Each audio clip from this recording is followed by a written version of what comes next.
Hey, this is Evan Longoria of your San Francisco Giants, and you're listening to TortureCast. You're listening to a podcast by and for fans of the San Francisco Giants. Let's go, Giants! With hosts Willie Dills, Chad King, Ben Lee, and Eric Nathanson. Dedicated to the greatest team in Major League Baseball, the San Francisco Giants. This is TortureCast. Standing on time, not gonna stop. We came to play, ain't slowing down. Falling on, we're here to stay, and we're stomping on whatever's in our way. I'm feeling like a Giant tonight. It's Thursday, July 26, 2018, and this is episode 148 of the TortureCast, the podcast by and for fans of the San Francisco Giants. I'm your host, Chad King, and joining me today, as always, is Eric Nathanson. What's up, dude? Not much. It's been a lot of not much since the All-Star break, so haven't missed much since you went on your little expedition out to sea. Yeah, 10 days at sea. I was just talking to Eric pre-show, and he was asking me how I kind of kept up with the games. Unfortunately, even though they have internet and satellite TV on the boat, the satellite TV is based with local channels out of LA, so I didn't get the Bay Area channel, so I couldn't watch the Giants on TV. And then the internet is restricted to basically text. You can't stream any video, so I basically can only keep tabs on the game through the app, kind of looking at inning by inning, game day kind of experience, and then watching highlights and reading about the game afterwards. So it's a limited experience, but at least the All-Star break occurred during the same time. So actually, even though we haven't recorded in 2 weeks, they've only played 8 games since we last recorded. So not too bad, about a week's worth of games. Unfortunately, in that time, they've been 3-5, not great. They're still barely above 500, holding on at 52 and 51. They are 4.5 games back of the Dodgers, unfortunately, who have taken the top spot in the NL West, and they are in 4th place. They're also 4.5 games back for the final wild card spot, but let's be honest, we don't give a crap about that right now. But just a barometer of where they are. Unfortunately, they did lose 4 of 6. That I know the Giants players and Bruce Bochy and all the fans were just devastated that the Giants couldn't take home that beautiful trophy. I'm sure they would have put that right next to their 3 World Series trophies because, it's a one of a kind, and clearly that's what the whole season was about. And it's just unfortunate the Giants couldn't do it. So I think they should just pack it in, blow up the team because they didn't win that trophy this year, and rebuild for next year's Bay Bridge series. What do you think, Eric? Rebuild, I like that. It's all about that bridge. Oh my gosh! I'm sorry. I don't mean to be all sarcastic about it, but I mean, I don't know how much money exchange hands and who's benefiting off of this thing, but I haven't heard a single person who takes this thing like, even the A's fans, because they won it this year. They're like, okay, we won a crappy trophy. What? Like, yeah, we care about the playoffs. Totally manufactured rivalry. And it was funny, the A's... It's just dumb. So dumb. They were like driving around to Giants dugout stores. I don't know if it was the first series or the second series, and trying to convert Giants fans to A's fans. Like, they got some bad inferiority complex up there.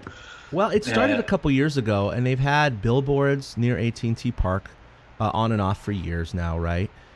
When I went to the game Saturday night before we left on the cruise, because it left, my boat, the ship, was parked less than a mile away from AT&T Park, between AT&T Park and the Bay Bridge at Pier 30. So it was a pretty awesome place, by the way, to spend the night.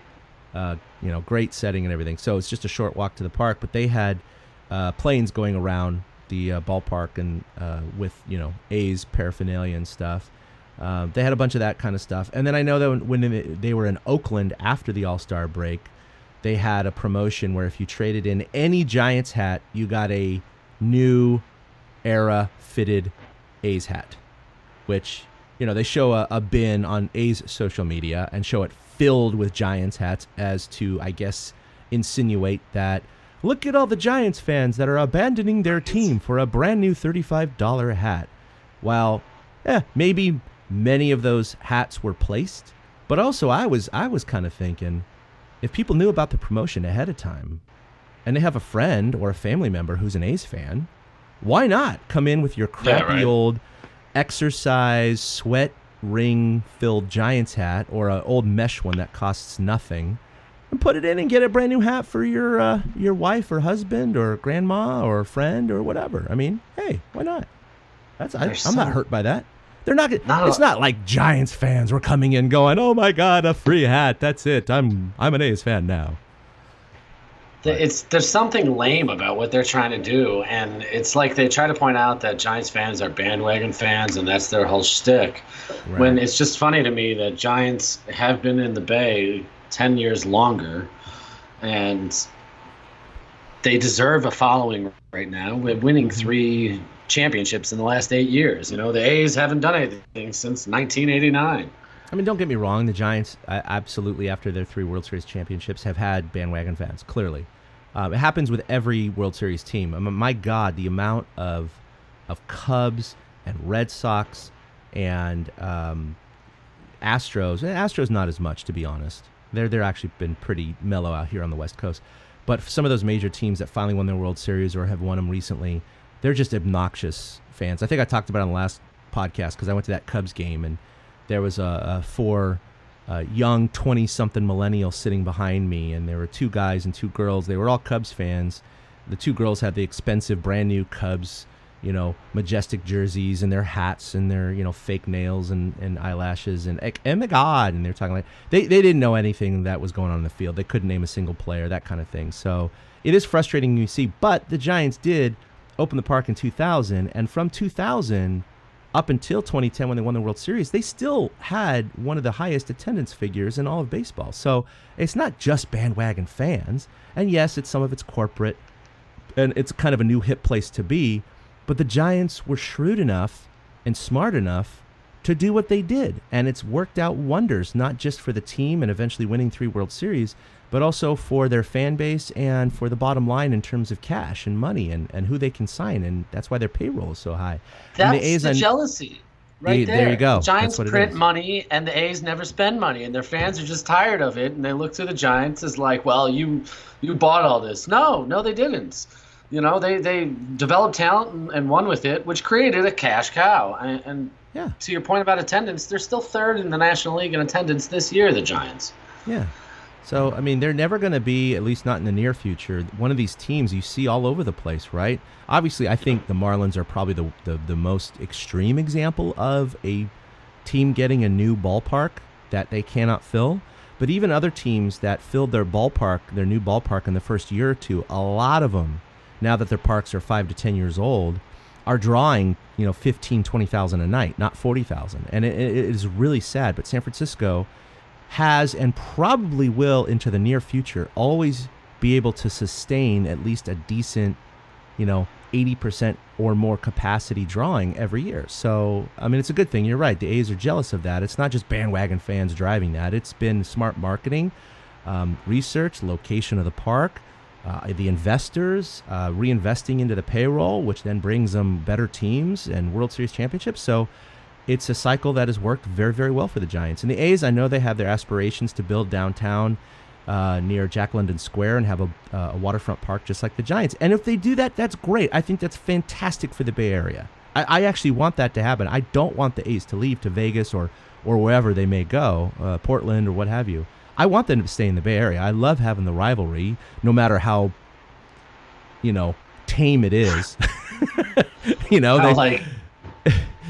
Yeah, it's like brother and sister rivalry. You know what I mean? It's like it's a sibling rivalry. The Dodgers are not siblings; they're enemies, right? They're your worst enemy. We're going to root for the Dodgers in the playoffs, but we would root for the A's. I would root for the A's in the playoffs. If the A's went to the playoffs and they were playing the Yankees or the Tigers or the Red Sox or whatever, I'd root for the A's. I would. I don't hate the A's. It's kind of like, oh, look at the sweet little A's. They're so cute.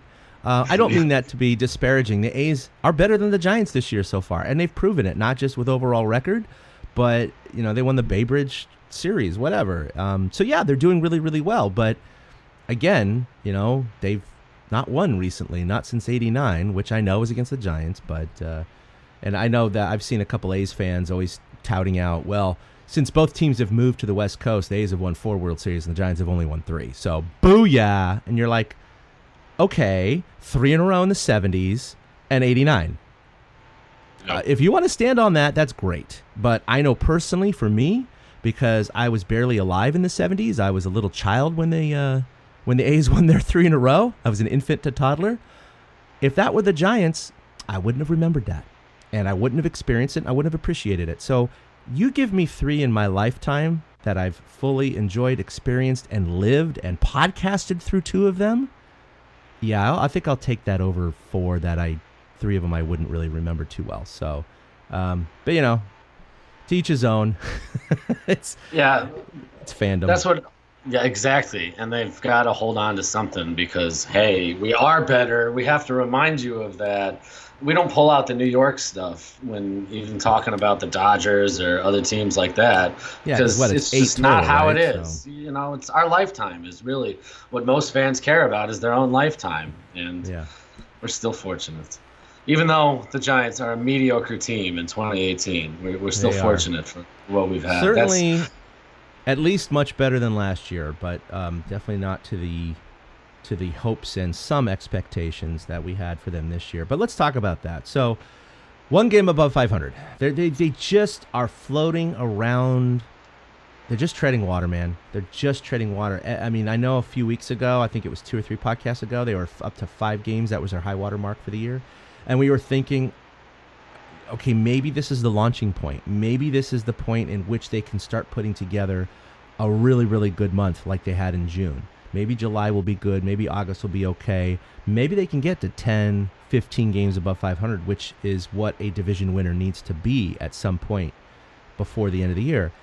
And they just haven't been able to kick into that gear. And again, they're not getting crushed in these games, Eric. They're just like looking at the Bay Bridge series. They lost 4 out of 6, but 3 out of the 4 were by 1 run, and 2 of those were in extra innings. So, I mean, easily if a ball bounced the other way here or there, the Giants easily could have taken 4 out of 6, if not 5 out of 6. And it's just frustrating to see these heartbreaking losses happen. That's baseball, and it happens. And the Giants have actually been very good in walk-offs. They lead the major leagues in walk-offs, and of course extra inning games. They've been very, very good too. So sometimes things are going to return to the norm, and they're going to kind of correct themselves. And maybe this is a correction, but then again, you take 2 more games out of Oakland, and maybe the one in Seattle they could have won yesterday, and suddenly they're back to 5 games above 500, and things are looking really good. But instead, these little mistakes are costing them wins in the column, which are really adding up right now. Yeah, they're a 500 baseball team. They can't seem to shake it. That 5 games over 500 was the high water mark, but they've also never been more than 5 games below 500. Mm-hmm. This team is all the earmarks of just being an average baseball team. You talk about wanting to get a good run going in July, and after taking 2 or 3 from the Cubs, it was like, all right, they can get it together to do it. And then dropping 4 of 6 to Oakland, especially all the close games, they're not winning the games that they need to be winning, and their offense just isn't producing to do it. And they're 8-11 in July now, so you have to hope for them to go on a run to, like you said, be 5, 6, 7 games over 500. Because if they keep hovering around 500, they're going to run out of games. Yeah. I mean, they've played 103 games already. They're down to 59. This isn't. I know that there's a lot of after the All-Star break, but the All-Star break was late this year. And a lot of they've only played 5 games in the second half, and they're over 100 for the year. So, this is the time they need to kick it into gear, or they might end up trading some guys off. And I don't know if they're better than 500. I don't know if the answer is I read an interview with Cutch that he did with Baggerly on The Athletic, and he talked about how the team just feels like it's 1 click away from just going on that good run. And it's like they're never going to go on it. They haven't won more than 5 in a row this year. They haven't lost more than 6 in a row this year. They're just like this mediocre team that's going to keep taking 2 steps forward and then 2 steps back, and then 2 steps forward, 3 steps back, 1 step forward. It doesn't feel like I'm the guy who picked them to go to the playoffs, but it just doesn't feel like they're better than an 82, 83 win team at this point. No, it doesn't, and we are to the point now where they have 60 or whatever games left in the season. So, I mean, they're well past the halfway mark, and I do believe this is just the team that they are. Something incredible has to happen for them to not only be better, but to be good enough to pass the other teams. And that's the problem that I see here. We don't need to talk about the wild card because we don't want the wild card, and there's just as many teams, if not more, ahead of them than they are in the West.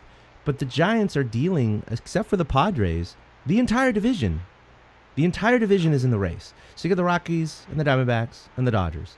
And the problem is when you have just two teams involved in a race, your chances obviously, are much greater in terms of being able to perform better than just one other team if you're close in the race. However, if you're 4.5 back, you not only have to be at minimum 4.5 games better than the Dodgers for the rest of the year, but you also have to be 2.5, 3.5 better than the Diamondbacks, another 1.5, 2.5 better than the Rockies. You have to be better than all three teams by a lot. 4.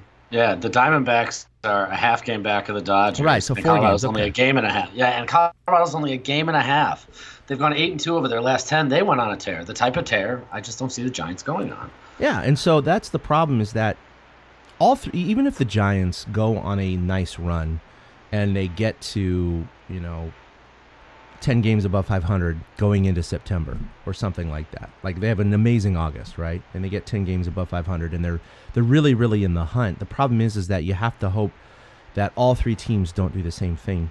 And invariably, one of them is going to be just as good, if not better, than a very good Giants team.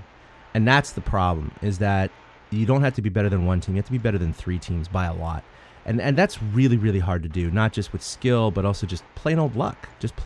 And so, number one, of course, when you play those teams, especially going down the stretch when the West plays itself again, you got to win in your division. That's really the only answer they have to combat this three-team conundrum. And the wild card, again, they have kind of a similar toll ahead of them, and so don't even look at that right now. It doesn't even matter. You got to focus on the West and see what happens. But I'll jump ahead right now because I still want to talk about Seattle. But given the fact that they are hovering around 500 and they just seem stuck there, the trading deadline is coming up here in 4 days? 4 days, 5 Wow. days, whatever it is. Yeah. I mean, nothing's going to change drastically in that time. They're still going to be either, a couple games closer where they are now or a couple games worse, right? Not much different than that. So I don't think the next few days is really going to dictate anything. But that said, at this point, what do you think Giants brass is going to do? Are they going to be buyers or sellers or somewhere in between? I mean, kind of like if you were Sabian right now, I mean, what would you do, Eric? I mean, in terms of what we have loaded in the prospect system, the potential trade bait out there, and the chances the Giants have for this year as opposed to maybe reloading a little bit for next year or the next 3 years? Well, it's tough because the tradable talent that the Giants have, McCutcheon's in the last year of his deal, so he's a possibility of somebody that can be traded to a contender. But then somebody needs that specific type of, piece, an outfield piece. I want to say the Giants should be sellers. I'm starting to jump off the ship of thinking they can put together a run, but we still haven't seen them as a fully healthy team. We haven't had Longoria, Belt, Panic, and Crawford all together in the infield for that long this season. Yeah. They haven't had the outfield set with Duggar in center, Cutch in right, and Slater, Gorkys, or Pence in left field. We haven't had a chance to see what this team can do. And I'm kind of inclined, like Brass, I think, is they kind of want to see what they have. The young kids like Rodriguez, Suarez, Black, Duggar, they're making a difference. And so combine that with the veteran leadership they have, the Giants don't need to make any big moves. Like getting Longoria back's a big move. Panic is going to start his rehab, I believe, this weekend. That's going to be a big move, at least in the Giants' eyes. So then Alan Hansen can be used as more of a utility guy. Pablo can go back to the bench. Slater's starting to show that he should possibly stay in left field, hopefully. So I'd be inclined to just kind of stay put and maybe add a bullpen arm if I see one available. But, everybody always wants to add bullpen arms anyways. So as the GM or as a fan, I kind of want to see them give it a shot and go for that run that they think they can get on. And I don't think they need to make any big moves to do it. Cueto has to pitch better.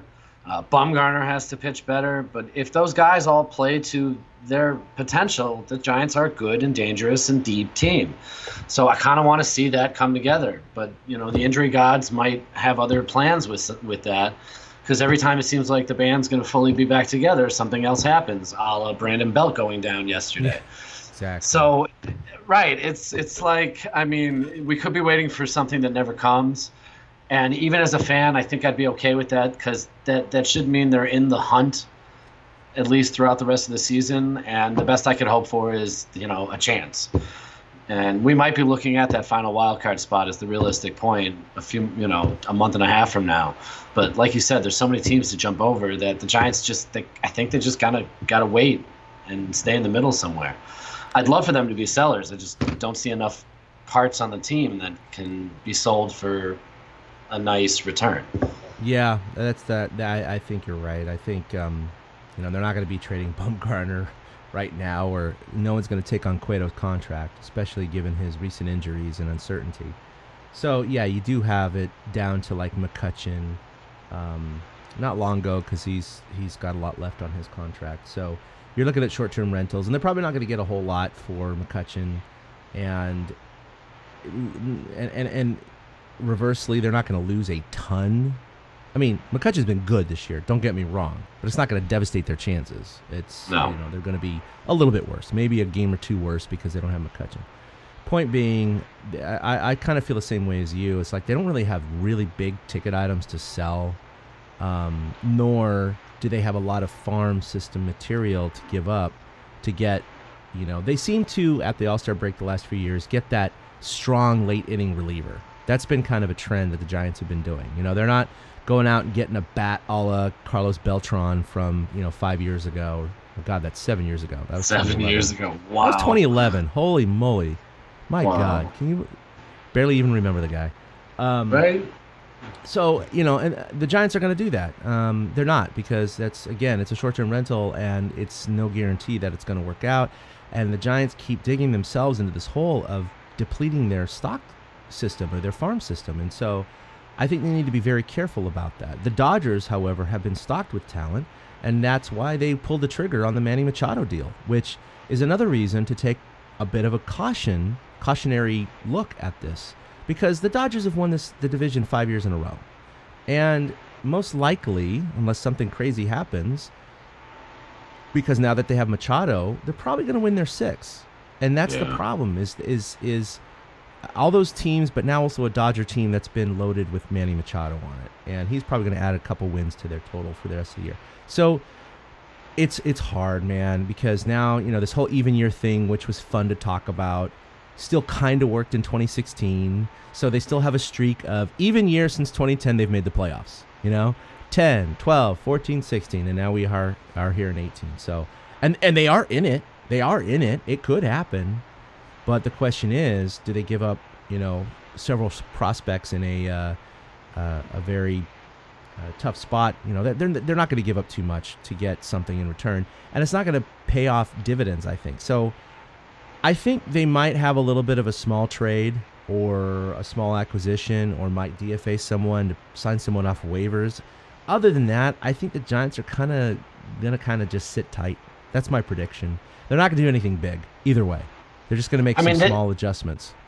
They could pull a Cody Ross move like they did in 2010. And they picked him up blocked as a the way to Marlins block. Or whatever. Right. He came from the Marlins. They blocked the Padres. The Padres. Right. That's right. In 2010, they cock blocked the Padres. So something could happen like that. It worked out. But, yeah. I don't see much. We just don't want them to get Cody Ross. He's not that good. Oh, hey, look at what he did for us. Yeah. There's not a guy out there that they don't have any chips to deal, so it's really tough. They're not an ideal trading partner for pretty much anybody right now, and the teams in the American League are nuts right now. They're all loading up on arms. The Yankees, the Red Sox. Who do the Yankees traded for? J.A. Happ today from Toronto. I missed that. Wow. Yeah, the Red Sox picked up Evaldi. The Yankees picked up Britton, I believe it was, from the Zach Orioles. Britton, yep. Right. So the Giants are not going to be making any of those kind of big moves. And frankly, Could you imagine? other than Machado, yeah, right. Could you imagine being in the AL East right now if that was the NL West and the Giants were like the Red Sox and the Yankees, the Dodgers and Giants? They're both forecast to win 105 plus games, and to realize that one of them's going to be in the wild card. That sucks. But that's the whole reason that they set up the 2 wild card system. It's true. So it's true. that one of these teams won't just go on cruise control and take the wild card slot. Yeah. And that to me that makes it fun as hell. It's like an arms race over there in the AL East. No, that's what makes it interesting. Yeah, because in the pre-2012 era of the wild card era, if you were the wild card, you had the same shot as anyone else. I mean, you didn't have home field advantage, but you still had a 5-game series. And it wasn't that much of a disadvantage to be the wild card. It really wasn't. Now it is. Now it is a huge disadvantage to be the wild card because it's a 1-game crapshoot. So you get the Yankees and the and the Red Sox going, just trying to one-up each other, man, because each one of them wants that division. They do not want the wild card, but it's going to happen to one of them. So we'll see what happens. And and it's like you said, LA has won the last 5 division titles, and they've kind of surged ahead and grabbed hold of the lead again. So the Giants might need to worry about that wild card game as they're in. Like Pittsburgh went on a run and leapfrogged them. Who else did? St. Louis is right around 500. Washington's under 500. So that they've got some teams down there. They could really make hay by beating the Brewers a few times this weekend. That would help them out. The Brewers are, second place in the NL Central, and I think they're on the fringe of the wild card race right now. Like they're a half game back of Atlanta, I think it is, because Arizona, I think, slots it. No, the Brewers and Arizona are right now, but the Giants might need to set their sights on that and let the Dodgers make their big Manny Machado move. Yep. There's not something that the Giants can do out there. After Stanton, they have to look at 2018 and stay under that competitive balance tax. And that's it hamstrings them, but it's also kind of fitting that this mediocre team is stuck being mediocre because they don't have much wiggle room either direction. While the A's, like the lowest payroll in baseball, are beating them. So, but we'll see. I mean, it's still worth all the 3 championships. We'll see what happens with the A's this year. They're not even guaranteed the playoffs because they're actually they're slightly closer to the wild card than the Giants are, but they have no shot at the division. So the only thing the A's can shoot for right now is a 1-game crapshoot. At least the Giants can fall back that they still have a shot at the division. So there's that. Okay, so they went up to Seattle for a very short interleague series as Baggerly apologized for his tweet. They went sweepless in Seattle, which is bad. So they won the first game 4-3, and granted it was off an error by Gordon and some great base running. So they won that game 4-3, and then yesterday's game was a 3-2 loss. But the way it developed, it was a little frustrating. It was a 2-2 game in the 8th, and Tony Watson came in, and I was watching the game at this point. It was on Facebook Live, unfortunately. But I was at my computer watching it, and Watson it was 3 balls in a row, a strike, and then ball 4 to freaking D. Gordon. Which was... Oh, actually, no, I'm sorry. That was not D. Gordon. D. Gordon was next up because he's the one who laid the bunt down. Long story short, though, he gets sacrificed over to second. They bring in Sam Dyson to face the righty, Segura, and he hit like a 19-hopper up the middle. It was not hit well. It was hit off the end of the bat, but it was up the middle. And so it was a base hit and scored the eventual go-ahead run. So a little bit of wildness cost him, just like circling back to the Oakland series with Bumgarner pitching. He was cruising through 4. He starts the 5th with walk, hit, walk, walk, walk. So he walked in a couple of runs, and then, of course, another run came in after that for 3 runs in the inning. And it just seems lately, and Watson and Smith have been really, obviously, amazing overall for the season, so I'm not knocking them. They still have ERAs around 2 or under 2.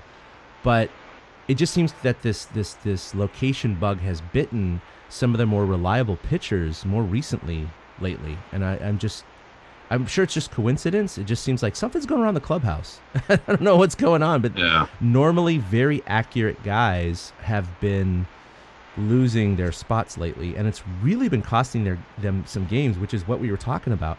When you're losing these games constantly by 1 run, and you can zero it in onto either a late play or earlier in the game, like Bumgarner walking 4 batters and also allowing a hit. So 5 batters in a row reach base, or Tony Watson with a leadoff walk. or Tony Watson giving up a pinch hit home run to Mark Canha at AT&T, which gave him the win. All these little things, and that was preceded by a walk, by the way, by him. These little things are really, really frustrating because these normally reliable players are making some mistakes in very critical situations. But on the flip side, you have to think they're normally reliable and they're going to make mistakes, and sometimes those mistakes are going to happen in bunches. So maybe that's just a phase they're going through right now, and that's a good sign for coming down the stretch when they're going to be back to where they should be. I don't know. I hope so. Yeah, Watson seems to be the one that kind of hit a wall. Opponents are 7 for their last 18 off of him with 2 dingers. I think the other one was that Javi Baez homer a couple weeks ago. Yep. It's like he lost it, a little bit, especially the leadoff walk to Heredia yesterday to start just the Mariners' little rally. It's like you said, like there's just this stretch of guys not finishing the job. And when you have to keep depending on your bullpen late in games, it's going to fail once in a while. And so it stands out when you're constantly playing these 1-run, 2-run ball games like the Giants always seem to be intertwined in because, again, they're mediocre. Sorry, I keep driving that point home because that's all I'm seeing right now. Well, because they're not the Astros or the Yankees or the Red Sox where they're creaming guys 10-2. When you have an offense that explodes like that, your pitching can make mistakes, but they play such tight games that those mistakes are just magnified, and that's what's going on. I totally agree with you. Yeah, they're 18 and 19 in 1-run games, and it's those little differences with the bullpen. I mean, they got to the Mariners closer the night before. You mentioned the play with Gordon, so they get some and they lose some, and that's the problem. Is it's all like balanced out right now. Bumgarner, you mentioned, he said after that start he just lost control. He lost his feel for any of his pitches. And it didn't seem like he was getting the calls he wanted, and sometimes when Bum gets ahead of steam, he starts missing the zone. But he just he lost you could tell as the balls were being delivered to the plate. Before, I believe it was Saturday, before that Saturday start, he'd only had, I believe, 2 walks in his lifetime with the bases loaded. And then he walked back-to-back guys with the bases loaded. So he doubled his lifetime total in 2 batters? Wow. Right. And you can't, you just don't expect something like that from Madison Bumgarner. And that he'll come out, his next time out is what, I'm guessing tomorrow. It's at home. So he'll have that going for him again. And Bum will be Bum again. We'll probably go 8 innings and give up 3 hits and 1 run. And the Giants will have a tough time scoring. So it's hard to keep depending on the bullpen because they're not getting really long starts.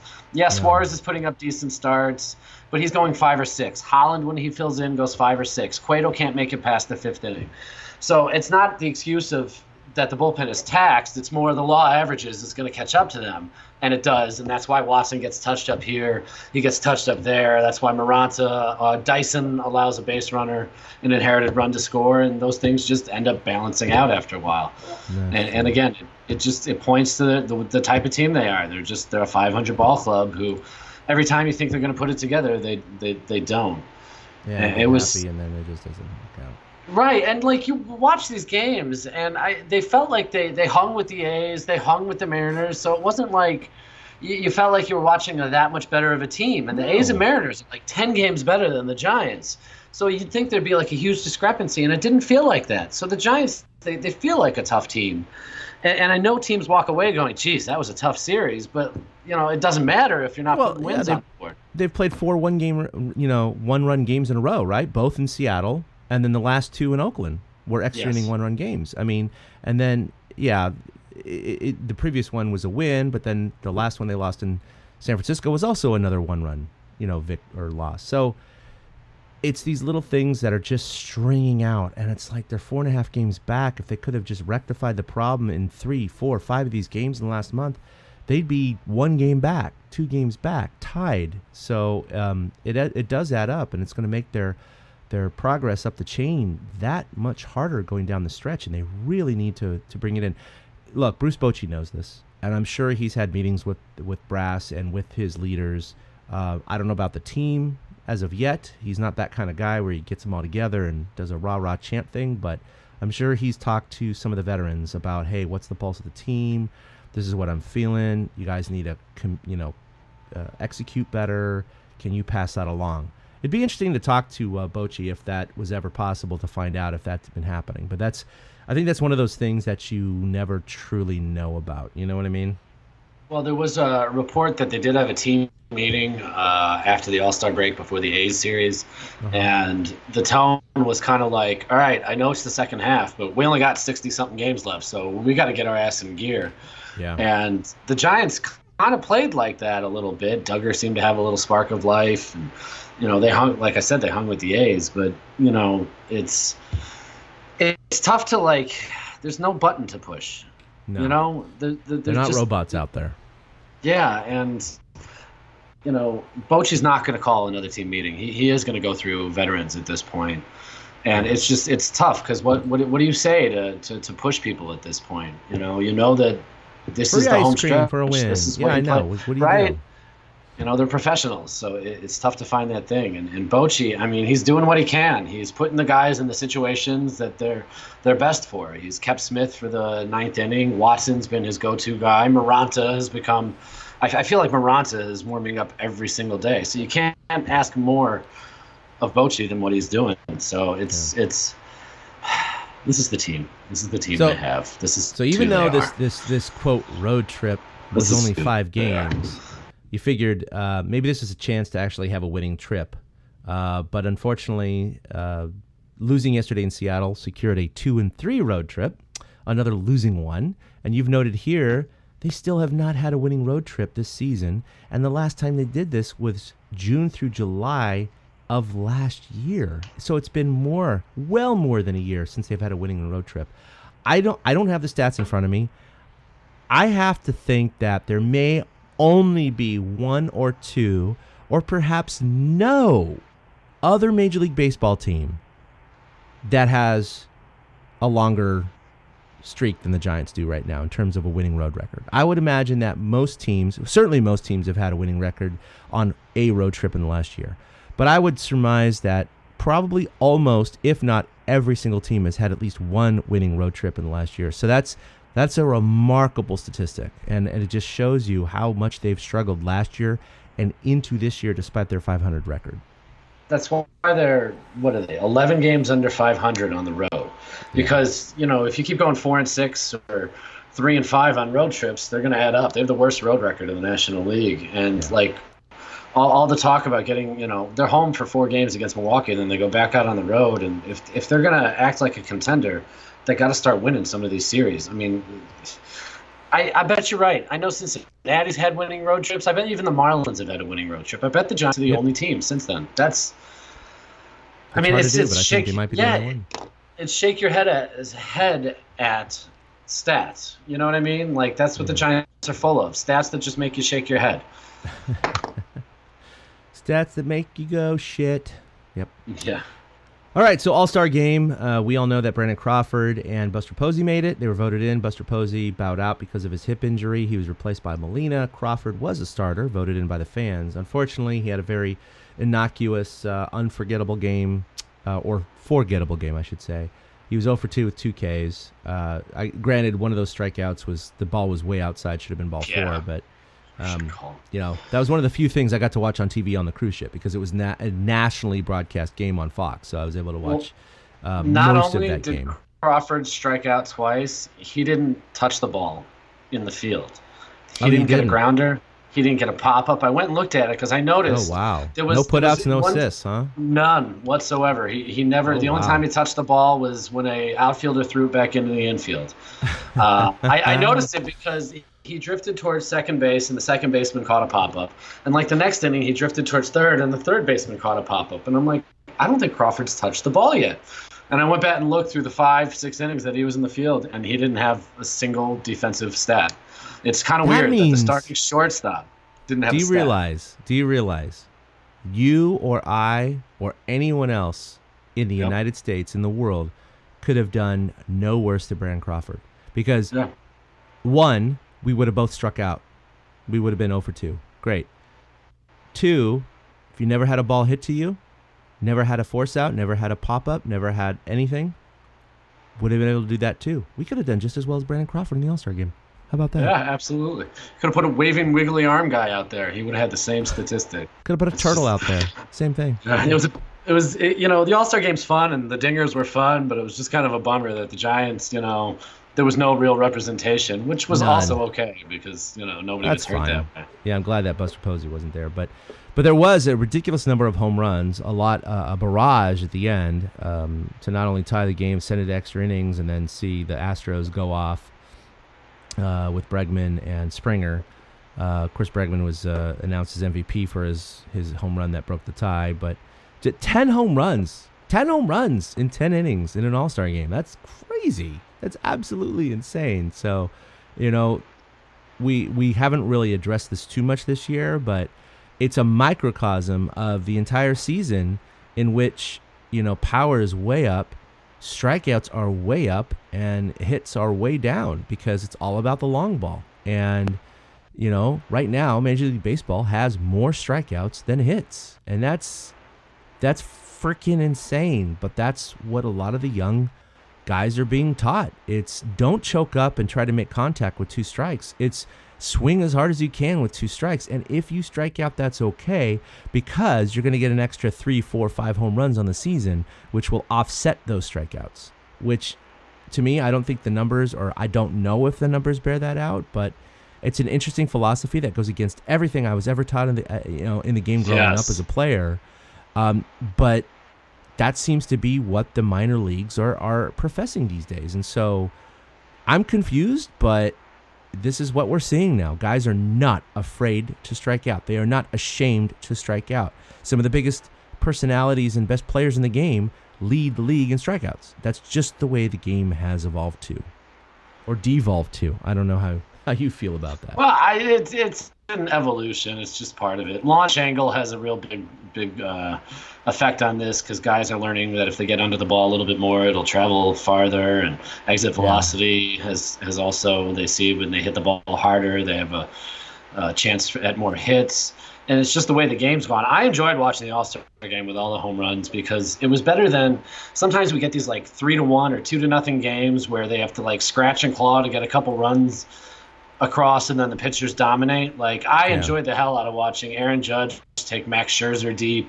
I enjoyed watching Trout hit a home run. It was fun. It was the type of the game that gets played nowadays. And like you see it, the Dodgers lead the National League with 139 home runs. The Giants are all the way down with 96 home runs. Like you can see why they would surge ahead because they score more, and it's the root of the game now.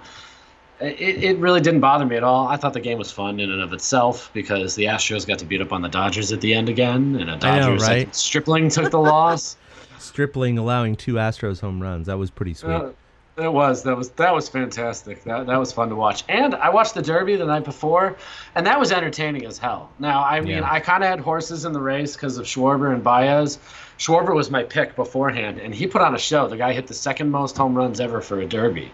But the way Harper beat him at the end, and it was fun. It really was. As much of a jerk is the word I'll use. Harper seems to be at times, and how unlikable he is. It was fun to see him out there with his dad, hitting 9 home runs in like 37 seconds or something like that to surpass Schwarber. It was a lot of fun. The crowd was behind him.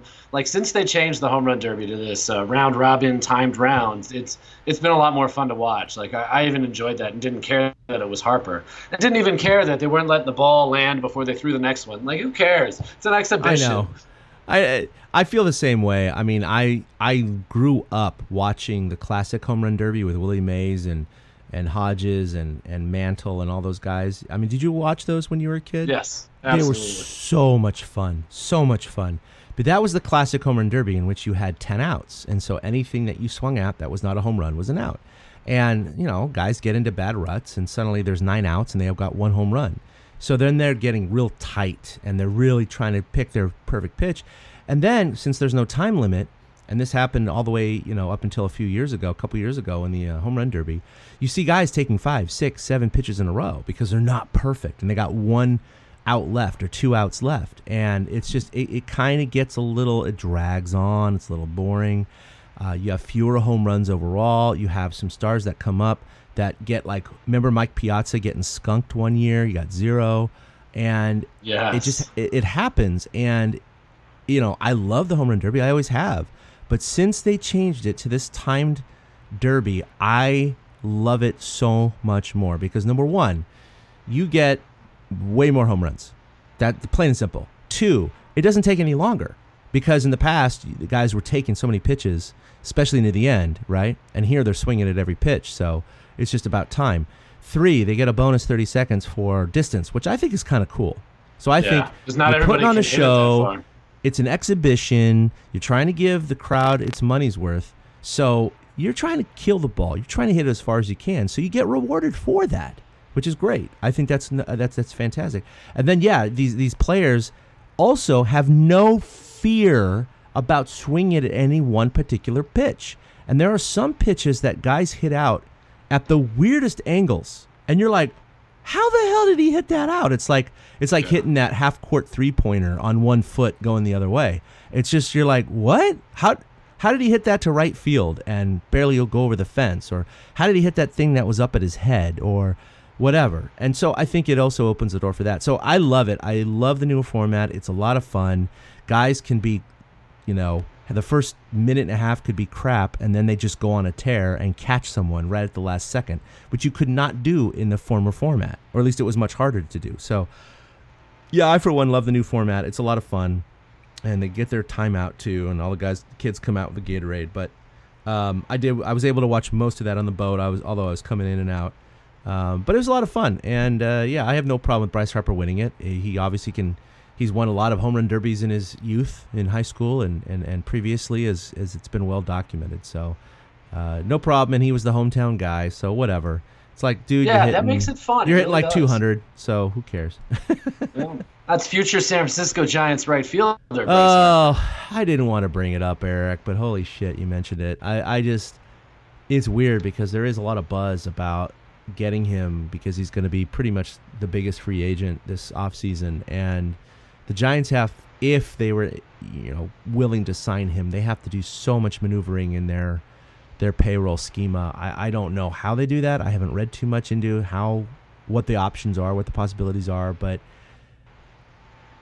I don't know, man. He's got, out of all the ballparks he's ever played in, he has his lowest power and average numbers at AT&T Park. Granted, it's small sample size. I know, but it's like, is that coincidence or not? I don't know. Most players that come here don't have good power numbers.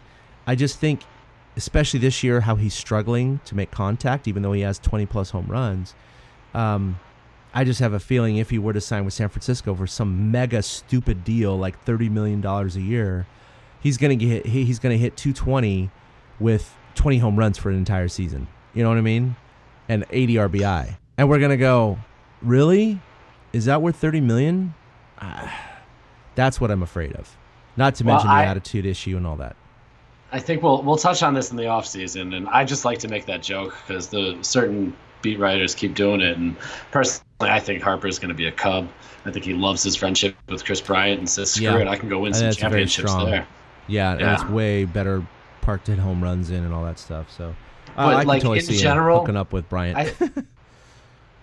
I mean, I don't blame him. The Giants, I think, last offseason with Stanton exposed them as a team that free agents who slug the ball and do certain things don't want to come to them. And I feel like it's going to hamstring them for the next few years. If they don't develop their own talent to do that, they're going to be hard-pressed to find home run hitters on the market at any time. I mean, forget about Bryce Harper. Anybody. There was never a consideration for J.D. Martinez when, there could have been. That guy could be hitting 10 into the Cove already this year. Yeah, I totally agree. I unfortunately, that's always been the knock on AT&T Park since it opened, is that it's always been and always will be a pitcher's park unless they did something drastic like they did at Comerica, where they brought the fence. Every time, by the way, I see highlights on ESPN or Baseball Tonight, with the home runs going out at Comerica Park where it hits that gap where the bullpens are now, I cringe. I cringe because I'm like, okay, 5 years ago that was either an out or a double. Now it's a home run. Like, it makes me sick to my stomach because their dimensions were very similar to AT&T Park prior to them moving in the fences. So now when I see those home runs, I just go, cheapy, cheap shot, doesn't count, but it does. But it does, right? That's the thing. It does. And, but hey, look, it's going to be the same for visitors too. So, I mean, scoring is just going to go up and games are going to get longer and pitchers are going to be pissed, and maybe the converse is that pitchers don't want to come to AT&T Park if you move in the fences. So you have there's two sides to the story. But as far as sluggers, yeah, I mean AT&T is one of the worst. So you get guys coming here, and I mean a lefty like Bryce Harper, it's not as bad to right field clearly because you have the short pole and the fence and McCovey Cove, and that could be a little attractive to Bryce Harper because a guy named Barry Bonds used to play here and set the all-time home run record at a pitcher's park. But right-handers have no business coming here.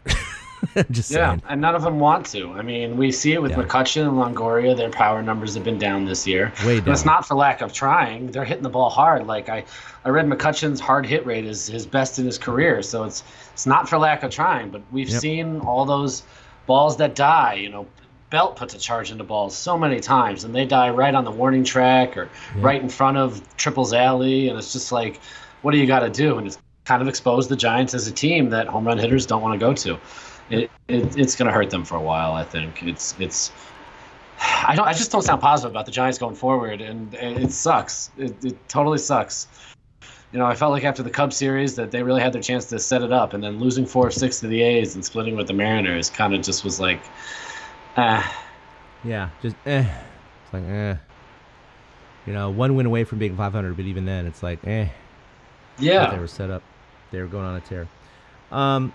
All right, so another note, Bruce Bochy is actually going to miss this Sunday's game against the Brewers because he is going to be in Cooperstown attending the Hall of Fame induction ceremony for Trevor Hoffman. Of course, he managed Trevor for 12 years in San Diego. And so kudos to Bruce for doing this. I think that's awesome that he's traveling to the Hall of Fame to attend that because, he was his main closer and his best closer he's ever had during his managerial career. So I think it's really, really cool that Bochy is supporting his former closer in this way. Yeah, he joked that Trevor Hoffman kept him employed. Yeah. Exactly. He owes Trevor a lot, so he can miss thanks, one Trevor. game. Be fine. Giants fans appreciate it too. Yeah, it'll be fine. It'll be all good. So congratulations to Bochy and Trevor Hoffman for that. I don't want to get too deep into this because we've talked about him before. I just kind of threw it in there because his numbers really are dwindling. Like you look every single year, and I know he's dealing with a hip injury this year, and everyone is talking about, and you and I played baseball, we know that your legs are really important, especially your hips, into transferring energy from your legs into your torso, into your arms, into the ball. If you don't have good legs and good hips and a good stable rotation below you, you're not going to drive the ball. You're not going to hit it with authority. But Buster Posey, just everything across the board. He's got 5 home runs. He's got 32 RBI. He's hitting 279, I think, right now. He's a very average catcher, statistically speaking, in the offensive realm. Obviously, everyone loves his defense, his ability to call a game, and that's why, he still is in the catcher position. But, with the role of maybe Joey Bart coming up, he's hits like 7 bombs in 10 games, and he looks like he might be on the short track if he continues this over the next couple years to come up to the majors within 2 years. What do you think the Giants are going to do, given the fact that they have Belt signed, Longoria signed, and of course Posey signed, and then the advent of Bart coming up? What do you think is going to be the long-term plan with Posey? Because right now, clearly you don't move him. You don't. You just do not move him. He's so good behind the dish, and you saw it with some defensive exposures with Hundley lately, with a lot of his errors. And he calls just a great game, Posey does. But offensively, he keeps getting put in that 3, 4, 5 spot. But I'm sure other teams still respect Posey, but they don't fear his power at all anymore. And so you see him off balance on so many swings now because of his hips. And it's an unfortunate series of events, and it's an unfortunate injury, but he's playing without any stable platform right now. So he's just all upper body, and it's really affecting his effectiveness. And I'm just curious, it's not getting any better this year. Clearly, it's something he's just going to deal with until the offseason. I don't think the Giants can do anything about it right now, but what do you think is going to be the long-term aspects? Do you think if he doesn't get better, or if he's not going to get better over the offseason, what are they going to do with him next year? this is going to sound weird. First of all, he looked horrible on 2 strikeouts yesterday. Like, he just was, like you said, off balance, and one of them he was guessing, and he guessed completely wrong. But I think he can move to left field. I would put him in left field over Belt. It sounds weird, but I'd rather keep Belt at first base long term. Mm-hmm. Now, I know Posey is a lumbering, slow kind of guy, but if he's not squatting, left field, his legs will be better, like you said, to get back into his swing. Because you're right, so much energy comes from that torque and having that stable base, and then your hips flying open at the right time to generate power through your arms, through the bat. And he doesn't have that right now, but he could gain it back without all the squatting. I think left field is a realistic possibility. I think Longoria stays at third. I think Belt stays at first. And I think Belt would rather play first base than left field himself. And the Giants, we look at their history, there's like no left fielder since Barry Bonds. Nobody has just taken it. And it goes to show you that in their ballpark, left field's the place that you can put somebody. That's why Hunter Pence was moved from right field to left field. You can't stick any old player in right field at AT&T, but in left field, it's pretty symmetrical. You only have to deal with the top of the cars, really. There's the bullpen mounds on the side, but that's it. It's not like a tough field to play. It's not a bad sun field. So I think Posey would be okay out there. I mean, I don't see Adam Duvall as being a faster runner than Buster Posey, and he's doing fine in left field, or at least he was. That's a good point. Mm-hmm. Back when Babe Ruth played the outfield, and he was not a fast guy at all. It's what Yogi Berra did when Casey Stengel moved him from behind the plate. He put him in the outfield, and I could totally see Posey making that same transition. It would keep the wear and tear on him down a little bit too, because he wouldn't be at first or third fielding hot grounders or having to scoop the ball, because there's still obviously the possibility for injury more in the infield than there is in the outfield. So my long-term thought, Posey might be in left field, and I'm talking like 2020, 2021, when Joey Bart, if he's ready and he can show that he's a player, I think left field's a possibility. Yeah, I was revisiting Buster Posey's career stats just year by year, and it really is. I mean, God, talk about it, just a precipitous fall. It really is. He still has a career average of like 306. His MVP year, of course, he had 24 bombs, he hit 336, he had 103 RBI. Not to expect him to ever replicate those numbers, clearly, but his average year up until last year really was still 15 to 18 home runs, 60 to 80 RBI, and hitting over 300. And that's not in the cards anymore. It looks like he's going to end the year with maybe 7 home runs, 8 at the most. He's on track for like 50-something RBIs. I mean, that's like a utility bench player. And I'm not joking. I mean, that's not good. That is not good. So you're not getting your offensive production out of your former MVP and, whatever, 7-time All-Star. I love the guy. I just, and his defense is still great. His arm is still great. He still calls a great game. I don't think those things have changed. And in fact, they've only gotten better because of what everyone had been saying, of course, his gold gloves and everything else. It's one of those things where he's wizened as a player, maybe intellectually, but his body's starting to give out on him, and it's unfortunate because you don't want to see him go the way of like a Tim Lincecum or something. Not that it's that bad now. It's just, if it doesn't get any better and it only gets worse, I could see something like that happening. I don't want to think about that, but it's just a guy who accumulates injuries and wear and tear on his body. You never know. It could get to a point within a couple of years where he's just not more than a backup. And I just don't want to see that happening. Even Johnny Bench moved to third base at some point. It's very rare for a guy like Carlton Fisk, Mike Piazza is another one, for guys to have those long careers as a catcher.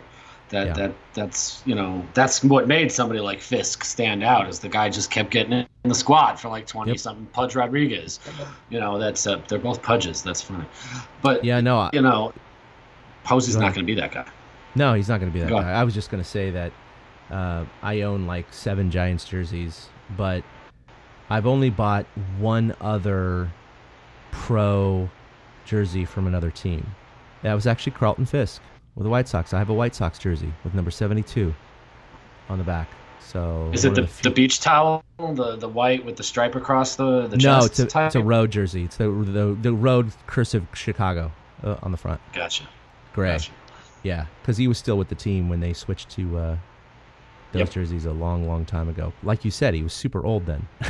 He was like he was even so when old. Fisk switched teams. Yeah, when he switched from the Red Sox to the White Sox, it was like, okay, maybe he'll be with the White Sox a couple years. 10 years later, the guy was still catching like 100 games a year. That's just why I bought that jersey at that point. Part of it was I was in college or high school, and I thought it was a cool looking jersey because it was black and white, and the White Sox kind of motif was real big and like rap and hip hop and all that stuff. But not only that, but I truly did, as a baseball fan, completely respect this old guy, because I was 16, 17 years old. This old guy that was still catching in the major leagues, and he looked like a banker or salesman. You know what I mean? He wasn't like a chiseled body or anything. He was like this old kind of large man who was just kind of like, are you really? Do you play softball, not baseball? But I just had a utmost respect for Carlton Fisk. But pretty cool. All right, so let's talk about injuries. We got Brandon Belt. You just mentioned him. It looked kind of bad. He was crossing first base yesterday because the ball was kind of coming in, and he was a little like, oh, it's going to hit me, and the first baseman was coming across, so he hit first base a little funny. His knee buckled. I haven't heard any reports in the last hour or so, unless since we've been recording things have changed, but there wasn't a definitive diagnosis. They were waiting for today, but they said it looked like it was just a hyperextension of the knee, that he should be okay, barring results, and that he might only be out 2 to 3 days. That's best case scenario, so it could be longer, but it doesn't look serious at this point, and so again, if anything has changed in the last hour, I don't know about. They were talking about Longoria, who was going to come up this weekend anyway. They might push his ascension up just 2 days to today, move Pablo to first, and then Longo could take third while Belt gets better over the weekend. So it was a little scary, but as far as I understand it right now, it doesn't look like it's going to be a long-term injury. And despite how cold he's been lately, he's a guy they just can't lose right now. It's just going to devastate them. Yeah, Belt said he had felt some meniscus thing at some point, and so it might be something like that, But when they hope that somebody's out 2 to 3 days, like if it lasts 5 or 6, it's going to be a why didn't you put him on the DL type thing and call up Ryder Jones. True. I know they got Longoria coming back too. It also shows how Pablo has just filled in immensely this season.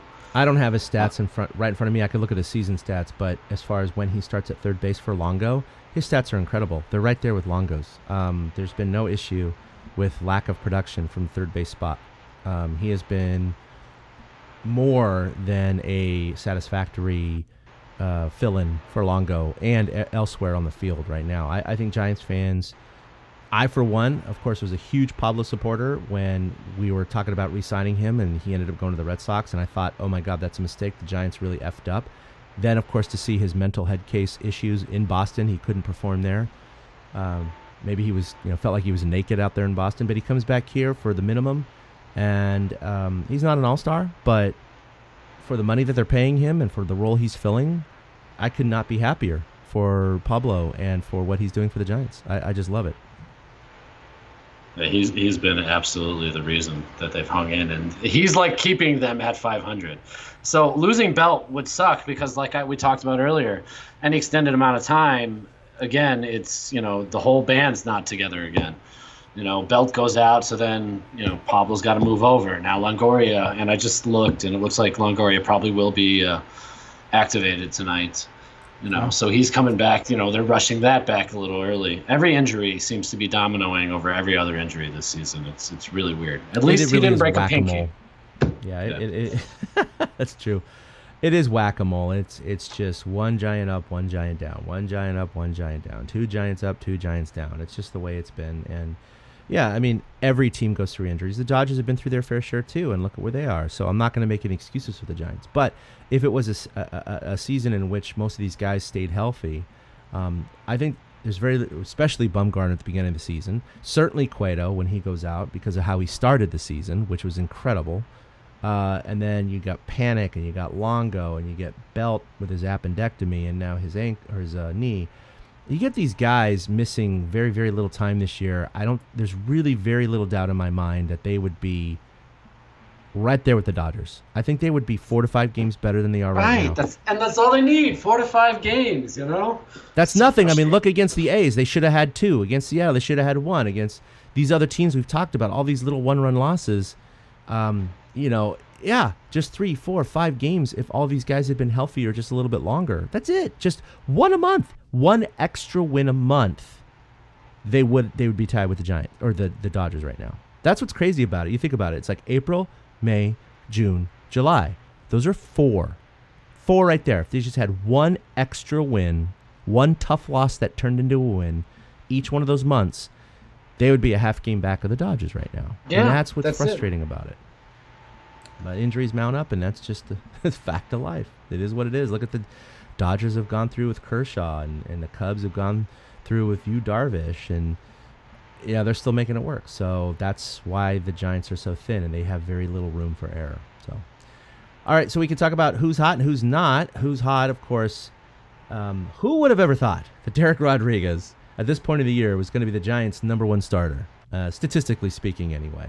Of course, we're still going to say Madison Bumgarner is, and he's not been horrible, but he's having just a lot of hiccups this year, Eric. He's just not been extremely dominant, and it's a product of him coming back, but I think he's been back enough now. He really should be settling in, and his last start was indicative of, like, he's doing great, and he just fell off a cliff. D-Rod, however, has been nothing but consistent. 5-1 on the season with a 2.72 ERA, but he's 4-0 in his last 7 starts with a 1.98 ERA. He has been nothing but consistent, and this guy, he's not going to win Rookie of the Year, but he's in the running. He's in the conversation for Rookie of the Year right now. Well, I mean, if he keeps this up, I think he would position himself to possibly get a top 3 in the Rookie of the Year. I mean, if he keeps being their best pitcher and they do go on a run to the playoffs, I can totally see that chatter starting even bigger. I love Derek Rodriguez. I do. I feel confident when he goes out to the mound, and that's what you want the most from your starting pitchers. And right now, he's at the top of that. His trust is the most, then Bumgarner, then Suarez, then Holland or Suarez, and then the other one, and then Cueto. Like, I feel confident when Rodriguez takes the mound. And a guy like that keeps you out of losing streaks. Yep. He's their stopper right now. And like you said, 4-0 in his last 7 starts with an under 2 ERA. I love Derek Rodriguez. It's a pleasure to watch him work. He's an old soul in a young man's body. I think you're right. And we talked about it last time because he's been hot for obviously a while now, and how growing up in a clubhouse probably helps a lot because stuff isn't scaring him. It's not making him nervous. This isn't too big for him. He's been around the game, and so I was worried about it because a lot of rookies there'll be flashes in the pan. I mean, we've seen it Suarez is still on the team. He's still doing well, but we thought he was the way he started. Chris Stratton. Some of these guys that you're like, oh, maybe this is the next, and then you kind of go, oh, okay, well, that's what we expected. You know what I mean? So it is what it is. But D-Rod has been amazing. Hunter Pence finally hit his first home run of the season in Seattle. Oops, sorry. I think I'm getting a call through my iMac. Then you get Hunter Pence with his first home run of the season. Just bombed it 445 feet. He's 5 for his last 12, so he's been a little hot. And then you have something about Ryder Jones here. Yeah, on that Friday night, the first game out of the break, I think it was that Belt had to leave on paternity leave. And Ryder Jones gets called up for 1 game. The guy hits a home run, gets sent right back down to Sacramento. I know. It was nice, though, because they needed that home run. They did. They absolutely did. That was the funny thing. It was him and Pablo that night. That's contributions from everywhere. You call up a guy for 1 day, he hits the foul pole, scores a run for you. Thanks, buddy. Go back to Sacramento. Nice.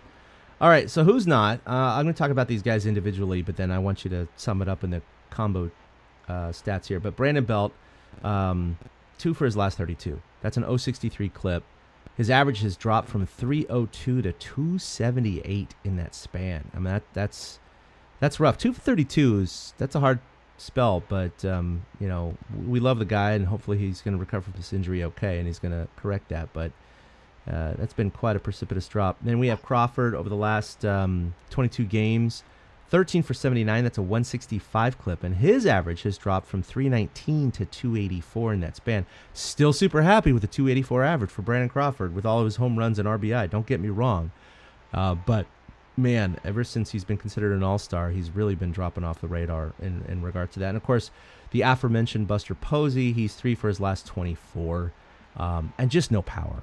Even his hits, they're all singles with an occasional double. It's just single, single, single, single. And for a guy who doesn't run fast, he can't steal bases, that's great and all, but his overall average and on-base percentage just isn't very high this year. So he's been just pretty much an average catcher this year, not much more, despite his defensive and pitch-calling prowess, which have been a great help for guys like Derek Rodriguez and Albert Suarez. And that's why they love the guy, and that's why they keep running him out there. But offensively, he's just used to watch him and think at any point he's going to crack one in the gap off the wall over the fence, and now you're just hoping he muscles one out over the second baseman's head, and that's all you're hoping for at this point. And it's just, I hate it, man, because I love the guy, and you love watching your, for lack of a better term, heroes, because we love the Giants, who have brought so much fame and fortune to the Giants with their heroics, just struggle like this. So But you have those guys and a few others wrapped up in kind of the macrocosm, the big world picture, and why the Giants are probably struggling with so many one-run games lately. Well, I mean, this is the meat of their order. McCutchen, Crawford, Belt, and Posey, and they're 11 for 75 combined since the break. None of them have more than 3 hits. It's a 147 batting average for the 4 of them combined. Like, I noticed just now, you say Belt's 2 for his last 32. That means he was 0 for his last 15 before the break started.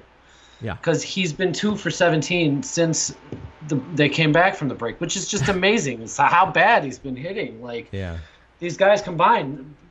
Hunter Pence, we said he's 5 for 12 over since the break. He's the guy who's hitting better than any of the other ones, and he has half the at-bats of these guys. It's just it's ugly. The middle of the order is not getting it done. The Giants are just, it's not getting it done. No, and Belt had a foul home run the other day too. He crushed one that was just foul, but hey, didn't count. So no, all that's been getting it done is down at the bottom, like Duggar and Sandoval and Hansen and D'Arnaud. None of the big guys are getting the job done, and that's again, a lot of the runs have been scratched out with a lot of effort. You're right. I mean, it's been stolen bases and just like Pablo's hit off the plate the other night. Where Duggar dashes home after the ball is thrown away by Gordon. I mean, just little things like that. The bottom of the lineup has been a lot like the 2014 season, the 2012 season, where it was the runs thrown in they were scoring a lot off of, where they were putting pressure on the defense just by putting the ball in play through whatever means necessary. Not crushing the ball, not hitting into the gap, not hitting it over the fence, just like, okay, we got a runner on second. Oh, let me hit one to the second baseman that scores a run. I mean, things like that, where you're just like, what? Okay, that'll work. Yeah. None of these guys, Cutch, Craw, Posey, and Belt, none of them are even doing those little things right now. Like, between them, they have 2 doubles and 2 home runs since the All-Star break. And Cutch has 1 each of those. Yeah, he's been, quote-unquote, the best with his 167 average. Just crushing it. Yeah, it's going right to people, and so when the middle of the order goes down, it shows in their run production. It really does. So they're not hot. None of them. We'll see. It's going to come around. They're going to come out of this. Hopefully they go on a good streak. Speaking of which, they're going to have 4 at home starting tonight against Milwaukee. Milwaukee, of course, is doing very well this year. They're not in first place anymore, but they're still a very good team, so the Giants cannot take them lightly. Then they go for they have a 6-game road trip after that. They have 2 in San Diego, 4 in Arizona, and then 2 back at home against the West Division in the American League leading Astros, the defending world champions. So not a lot of easy games coming up. All of them are above 500 except for San Diego, and that's only 2 games. And these are basically the sets that are going to play probably before we record in 2 weeks, probably somewhere on August 9th or August 10th, give or take. But so, yeah, I mean, the Giants got a large assignment ahead of them against some very, very good teams. And even though it's really just the Milwaukee series that's going to be before the All-Star break and maybe 1 game in San Diego, They don't have much time left to kind of figure out what they're going to do, if anything, before the trade deadline. Who knows if they get swept by Milwaukee, that'll push them to be sellers, or if they sweep Milwaukee and come within 2 games of the Dodgers, they'll be buyers. I don't know. I doubt that. I don't think it would be knee-jerk like that, but short-term series can influence executives, let's say. So, yeah. Well, I mean, it's nice. It's just the calculations, right? Yeah, the Dodgers play the Braves over this weekend, which is good because the Dodgers are playing a tough ball club. Granted, like you said, the Giants are as well, but it's a chance to make hay. The Diamondbacks just lost to the Cubs. They were leading 6-4 in the 9th, and then back-to-back homers won the game for the Cubs in the bottom of the 9th. No kidding. Yeah, that was friggin' awesome. Wow. So Arizona just got done with a. Yeah, right. They just got done with a tough series, and I don't know who they play next, but they went 2-2 in that series. So the Giants, this was their chance right before the deadline to make hay. And I mean, I don't even think they become sellers if they lose 3 or 4, because if they lose 3 or 4, then they're back right at 500, and they're in the same place they were before, and they say, well, I guess we got to go for it. I think they're where they're at, and. I mean, this series against Milwaukee is kind of a test to see if they can hang with one of the better teams in the National League or if they should just pack it in.